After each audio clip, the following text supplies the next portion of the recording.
Weekly recap. What's going on, guys? Welcome to the weekly recap. I'm going to recap the past week's videos. Actually, I think the last 2 weeks' videos.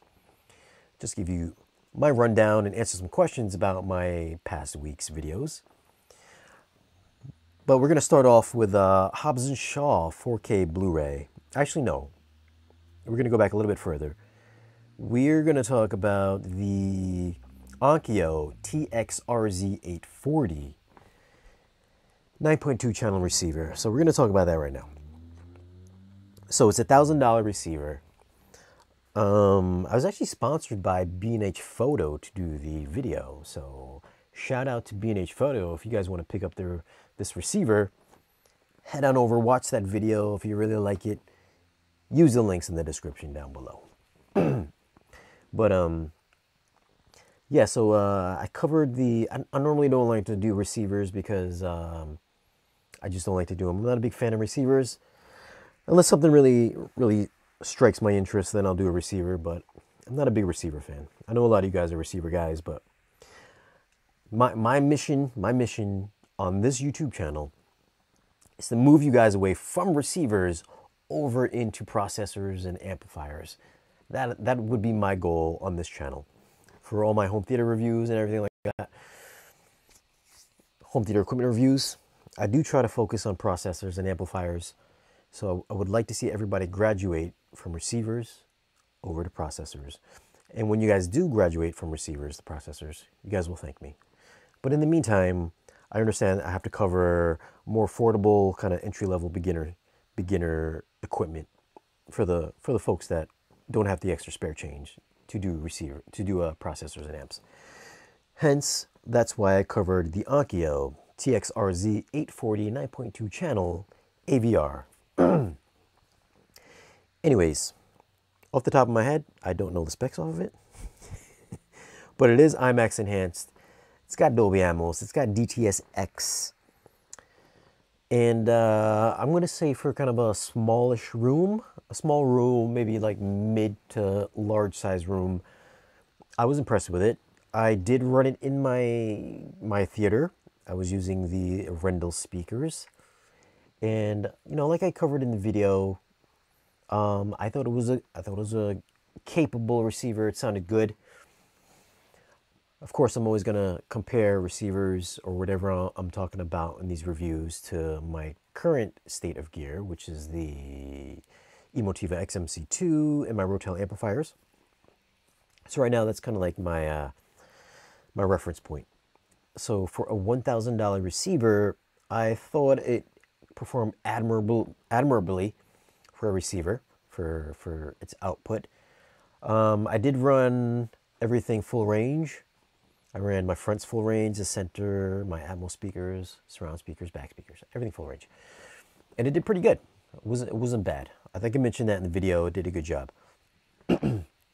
Obviously, I would 100%, if I was going to do a receiver, I would run everything, you know, cross it over just so it would have more headroom to be more dynamic. But the sound quality was very good. I was very happy with it for $1,000, especially if you're just, I don't want to be like just starting off in home theater, but if you maybe have like a Sony receiver, or maybe like an entry-level receiver, you drop like $400 or $500 on an entry-level receiver, and you want to graduate to something a little bit more better, the Onkyo 840, fantastic choice. It did sound really good. Not as three-dimensional sounding and airy sounding as my current setup, but for the money, it was very good though. As far as like Onkyo's reliability, I've owned Onkyos in the past that have had HDMI issues. I know I didn't bring that up in the video, but yes, Onkyo has had some issues in the past with even Integra as well, because Integra is kind of like the grown-up version of Onkyo. They've had HDMI issues in the past. I don't know recently, because I haven't had like Onkyo receivers recently, at least in the last, I don't know, maybe like 6 years or so, 6-7 years. I haven't had an Onkyo receiver. But the last Onkyo receiver that I did have an HDMI issue. And for that particular device, I forgot what the model number was, but I did have to send it back because they extended their warranty to like 2018, I think. So I had sent it back, and then they had shipped me back. I think it only took them like 3 days to send me back the repaired unit, and then everything was good from there. But recently, I don't know if there's been any HDMI issues. Apparently there must be, because you know, just from the comments alone. And Integra, the last Integra that I had was the DRC R1, which is in 2016. Yeah, 2016. And I'll be honest with you, I did have an HDMI issue with the Integra as well. And I did have to send that away. And it got back to me again in about 2 to 3 days. I think the repair center is like New Jersey. I'm in Connecticut, so New Jersey's like 2 hours away from me. So I mean, at least up until 2016, I was aware of HDMI issues. I'm not aware of anything currently as of 2019, 2018, but I understand the pain with Onkyo and Integra gear, that there have been HDMI board issues with them. But for this particular unit, obviously it's a review unit. It's not like a long-term thing, but as far as like performance for when I had it, I think for the money you're spending, for the 9 channels, you can do 2 subwoofers. EQ always kind of sucks, so I didn't even bother with that because I already know what it's going to do. But sound quality wise, man, I was happy with it. I hooked it up in my theater. Also, it did a better job in my living room, of course, because I don't listen to movies quite as loud in the living room. And I always prefer the sound of Onkyo receivers over the Sound United stuff, over the Denon Marantz stuff. I always think it's a little bit more forward sounding, a little bit more present sounding rather than the Denon Marantz. I think those are kind of like, what is it, Denon Marantz, Pioneer, Onkyo, Yamaha. Those are kind of like the main brands. You're going to walk into your big box stores. Those are going to be like your 4 or 5 major brands because they're easily accessible. Sound quality wise, I've just always been a fan of the Onkyo sound. I know everybody else kind of talks about Marantz and Denon, but I've always been a fan of Onkyo. I always feel like the surround, you can always hear the surround effects better and everything like that with Onkyo stuff. I would say like Onkyo, then maybe Yamaha, then I would say Denon, Marantz, and then Pioneer. Those are just as far as receivers, like sound quality wise, that would be kind of my ranking. But anyways, yeah, solid choice. $1,000 is probably cheaper now if you get on it. If you get on Amazon, I haven't checked the prices recently, but if you do pick it up, you go to B&H, have them price match it to whatever, and you know, I think you'll be happy. I was happy with it. I didn't have a problem with it. So those are just my thoughts for the Onkyo 840 9.2 channel receiver. Plus, it's got IMAX enhanced. I tried that out with Venom. It sounded okay. You know, it was only 5.1 though, so I would still do the Atmos version of Venom over the 5.1 IMAX enhanced version. Definitely. I didn't see anything mind blowing with IMAX enhanced, to be honest with you. At least with that particular soundtrack, I didn't see anything that blew me away. So I mean, if you're going to base your purchase on if you have a receiver or processor has IMAX enhanced, I would say it doesn't really matter. At least from what I've tried. So that's the Onkyo TX-NR or RZ840. Let me know your thoughts on the Onkyo 840. Comment down below. Next video that we did was the Lion King 4K HDR. Man, let me tell you something. My favorite animated movie so far, 100%, Lion King 4K. On my screen, I watched it on the Vava 4K, and I watched it on my projector. I watched it on all my TVs in the house, and the Lion King just looks so good. Like every shot. I understand everything is done CGI, so I mean, obviously every shot's gonna be 4K crisp. You know what I mean? It's not like you shoot a movie in 4K or 6.8K or 8K, and then you mix it between different shots, or you render it in 2K and upscale it to 4K. Everything is rendered in like, everything's just rendered super crisp, and it's just super crispy. I mean, how good does that movie look? I think there were few comments that were like the movie doesn't look good. I don't understand that. I don't understand who doesn't think The Lion King looks 4K crisp, because that's ridiculous. Unless you're watching it on your cell phone, unless you've got like a iPhone 5S and you're watching The Lion King on that. Not even the 5. It would still probably look good on a small screen. But unless you're watching it on like a Insignia 20-inch television set, The Lion King, at least to me on my size screen, the 126-inch, looked fantastic. No matter what television I was watching it on, looked fantastic. I understand the criticisms that Lion King, the animals didn't show emotions like the cartoon did. But you know, I was thinking, you know, they were trying to make it as realistic as possible. So animals don't really emote that much. They might be able to like frown their brows and stuff like that, but it's not like they're not gonna smile or anything like that. You know, they're not gonna frown. And like, I get it, it's not a cartoon, but at the same time, you know, if you think about it, it just looked phenomenal. Picture quality wise, looked phenomenal. I thought it really followed closely to the cartoon. It was like 98% the same as the cartoon, obviously. How much are you really going to change it? I enjoyed it. I liked it. I did fall asleep on it when I saw it at the theater, but watching it at home, it was definitely much better. Just because I could pause it and go to the bathroom, get a snack. But I liked it. I quite enjoyed it. I do like the cartoon a lot better, though. But as far as like a technical standpoint, I don't think I haven't seen a 4K movie look quite as good as The Lion King. As far as like HDR and color and sharpness and crispiness, it just wins on all counts. It's just a shame that the audio wasn't as good as the video quality.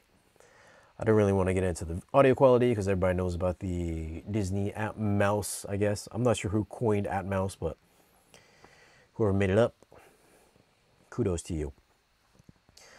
But yeah, man, Lion King, covered it. I liked it. I gave it a 10. 10 for video. I don't know what I gave for audio, but 100%. 10 for video.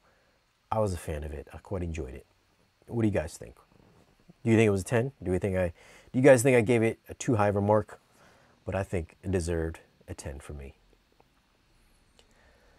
Next movie that we covered was Hobbs and Shaw 4K Blu-ray. I thought this was going to really take off. I thought there was more Fast and Furious fans out there, but when I first started watching it, I thought Hobbs and Shaw looked really good. And then deeper into the movie, you know, it just started kind of looking average to me. You know, there were some good shots. Audio-wise, I thought it was good. I thought it was above average. What, I give it like an 8 something for video.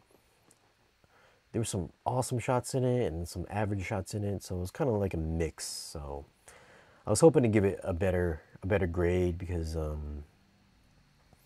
was just hoping it was just going to be better, but it just wasn't. It wasn't as good as I thought it was going to be. Audio-wise, I thought it was going to be a stellar knockout, but I was kind of let down by the audio, especially the subwoofer. My subs didn't do much for Hobbs and Shaw. I don't know why, because it's like an insane, ridiculous amount of outlandish action in the movie. I just thought it was going to sound a lot better, but it just didn't. I was just disappointed in Hobbs and Shaw's audio. I mean, dude, you're running down the building. I mean, The Rock was running down the side of a skyscraper.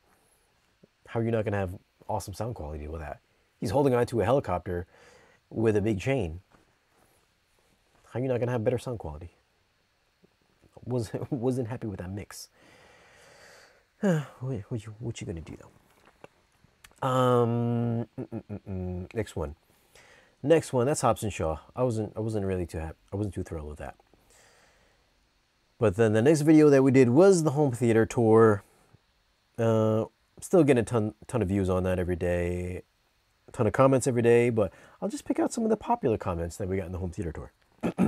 Number one comment I think we get is, how big is the room? The room's not that big. It's something like 13 by 13. So it's not big. Not big at all. It's like a square. It's like 13 by 13. If you don't watch this live stream and you're asking me how big it is in the video, I'm not going to answer it because you're going to have to come and watch this live stream. So that's how big the room is. Not very big. The The back row, not the best for audio. The front row is the best for audio. I'm only like 6 or 7 feet from the screen. That's a question I get asked all the time too. So that's your answer for that question. The other one I get is how do the neighbors react to all the sound quality? Well, I actually watched Edge of Tomorrow again last night because I got a lot of comments on my on the top 10 surround sound mixes for 4K. And somebody had mentioned that Edge of Tomorrow was in Atmos, which when I reviewed it like last year sometime on iTunes, it was only a 5.1. But I guess now Voodoo has it in Dolby Atmos. So I watched it last night about 1 a.m. in the morning. I think I ran it to about 3 a.m. And I was cranking it, not quite reference level, but pretty close. I'm talking like this is like 2:30, 3 a.m. in the morning. And I don't get complaints at all. So for all you guys that wonder why I don't get complaints, I just don't get complaints. So what do you want me to tell you? I don't get complaints. So I can crank it up as loud as I want. I've got 2 RELs in here, 2 REL 1508s. I got the SVS PB16 in the back there. I was rocking with the Arendal 1961 subwoofer, which is awesome subwoofer. I'm going to be sending that back soon though, because that was just a review unit. But anybody that wants to get like a mid-size subwoofer that throws out bass down to like 16 hertz for like $1,000 with DSP built in, Arendal 1961 is not gonna disappoint you. But anyways, yeah, so I've got the 2 15-inch RELs in here, and I've got the SVS, and I can crank it pretty much as loud as I want. I think if I really cranked it up, I could probably disturb the neighbors, but for my normal usage, for what I think is a good fair amount of loudness, where I can hear distinct sound quality, distinct separation in sound, rather than just cranking to reference level and blowing out my eardrums and not being really able to enjoy soundtracks. I can do it as loud as I need to, and give a fair assessment to sound quality of subwoofers and speakers in my theater room. So I don't get any issues with any of my neighbors. In fact, sometimes I'll see my neighbors like I did this morning, and we say hello to each other. And that's it. And then I walk away. And then that's pretty much it. Yeah. So no complaints from the neighbors. No complaints from the neighbors at all. Another question that I've got, my surround speakers and the Atmos speakers, they are exactly the same. They are the Arendal Monitor S surround speakers. You can run them as, I don't think I quite pointed this out in the video, but you can use them as monopole, or as they like to say, tripole or triaxial. So it's like the front of the speaker is monopole, obviously. There you get the 6.5 inch in the front, and you get the tweeter in the center. And on the sides are the speakers that kind of fire out of phase, which you can use as dipoles. So you can have the fronts active and the sides active at the same time. So it kind of shoots sound out of the sides, kind of like a bipole or dipole would. And then you can have your direct sound coming dead at you. So in the back, you can change it from just using it as monopole, or you can change it as like tripole. So if you want a more diffuse, but yet direct sound, you can have all 4 drivers running at the same time. Or if you just want the most direct sound, you can run it as a monopole, which is what I do. Because it is specified for Dolby to use it as a direct point source for Dolby Atmos, and I think DTS-X as well. I'm not sure what DTS mandates, but at least for Dolby Atmos, they want you to use monopoles, so direct radiators. So that's how I use it. So I disable the side drivers and just use the front. I did use it as the triaxial, but I didn't quite like how it was still kind of localizable, but yet still a bit diffuse sounding. So I liked the way that it sounded, that I could hear. It was more pinpoint if I was running it as monopole rather than using it as the triaxial mode or the tripole mode. So that's why I use it as monopole. I don't think I quite expressed that in the video. But I do that for the sides and also in the height channels. So that's how I run them. So side channels, height channels, direct radiators, I use them as monopole. So that was another question that get a ton of comments on the home theater tour video. What else? Oh, another question I got was, do I rip the movies and put them on my hard drive? Yeah. Just like a lot of you guys that are using Plex and Kodi, whatever. Sure, man, I rip my movies out and put them on the hard drive. Am I going to go to jail for that? Hopefully I don't. I know if everybody was going to go to jail for that, then you probably shouldn't leave comments saying that you use Plex or Kodi or whatever you're using. Don't leave those comments. So I get a lot of comments on that. But no, yeah, sometimes I'll put my movies on my hard drive. So that's another thing that another comment, a ridiculous, stupid comment I get on there as well. The Apple TV. The Apple TV is also on the rack too, but it's actually sitting in the back of my rack on top of the Oppo player. Since it doesn't have to be a direct line of sight, it's sitting in the back of the rack on top of the Blu-ray player. So you didn't get to see that, and I didn't show that. I totally forgot about it because it's not something I think about, but it's there though. I do use the Apple TV 4K. Power conditioning was the Panasonic M5300. I got a couple questions on that. The anamorphic lens is a Panamorph. It's a few years old now. It is the, I'm pretty sure I mentioned it, but I know I got questions on that. It's the UH480, I believe. It was a good lens back in the day. Here's the thing: is like you buy an anamorphic lens, it's going to cost you a few grand. Anamorphic lenses are not cheap, but the anamorphic lens has lasted me many years. It's lasted me many projectors, and I still have it. So I mean, you're going to drop the coin for the lens, and it's probably going to last you for the next 4 or 5, maybe the lifetime of your home theater, usage. So so if you're going to get an anamorphic lens, yeah, man, it's going to cost you a few G's, but you know, it's going to outlast your projector, most likely, especially if you're a home theater guy that likes to upgrade often. So just spend the money on the lens, and it's going to serve its purpose for many, many years to come. So that's the anamorphic lens question that I've got asked quite a long time. What else? A Kaleidoscape. Yes, Kaleidoscape is $8,000. Movies are full price of like 20, 30, 40 bucks. I don't understand a lot of the guys, they leave the comment, if you're spending $8,000 for a Kaleidoscape, why should you have to buy movies? Which sounds ridiculous to me. If you spend $200 on a 4K Blu-ray player, are you entitled to get free movies, or is it just, do you just expect to keep buying movies? Like, what's the difference? You buy an $8,000 player, of course you're going to have to buy movies. Just because you buy an $8,000 player that puts out superior video quality, why would you just get free movies all the time? That doesn't make sense to me. So all those comments sound ridiculous. It's a fantastic video player. Of course you're going to still have to buy movies. It just makes sense. If I buy a $10,000 projector, am I going to get free movies to watch movies on it? No, I'm not. I'm going to still have to buy my movies. So those comments are just ridiculous. They drive me crazy.